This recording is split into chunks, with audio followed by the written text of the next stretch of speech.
Folks, before we get fired up today, keep in mind that if you've got a product, a service, or a personal brand that you would like to feature here at the Voice of College Football, our partners are always satisfied, including currently Win Agency on the Michigan channel. So just hit us up at sponsorships@vocfb.com if you want to partner with us here at the Voice of College Football. All right, I got to say, Leanne, I looked at this list and I thought, wow, she went all over the country. This is a really good list of generally guys that have shown that they've got something. They've got something in the toolkit, but maybe they haven't broken through yet. And this may be like big season, huge season, breakout season.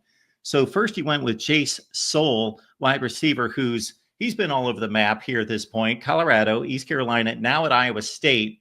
And an interesting part here is that Iowa State had probably the best wide receiver tandem in the Big 12 in Jalen Noel and Jaden Higgins last year. Both of those guys have moved on to the NFL. They combined for almost 170 receptions. So they need help at wide receiver. They get a guy who is the 8th rated wide receiver in the transfer portal in Chase Sowell.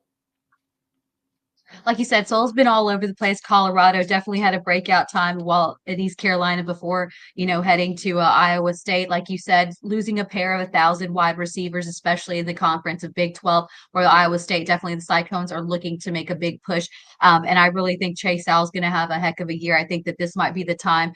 There was definitely a need for a new option for Rocco Beck to be able to have. Like we always say, everybody can't do it, unless everybody does their job. You can't stand on business. So I really think that for Iowa State, Chase Sowell is going to be that guy that we're really going to look in heading into spring. That's going to be a really big impact, a top transfer impact for the Cyclones heading in. Like I said, monster time at East Carolina, really set his footing. But again, he's got big shoes to fill when the Cyclones, like you mentioned, Mark, not only lose one, but two 1,000-yard receivers. They definitely need someone to be able to amp that if they're going to be able to hang in the Big 12. But it looks like Chase Sowell definitely could be the guy to help ease that transition and help Beck get some momentum going and get that mojo going down in Ames this season.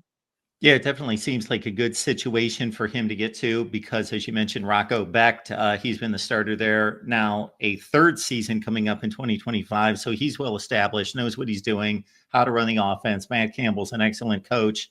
So Chase Sowell finds a good home in Ames, Iowa.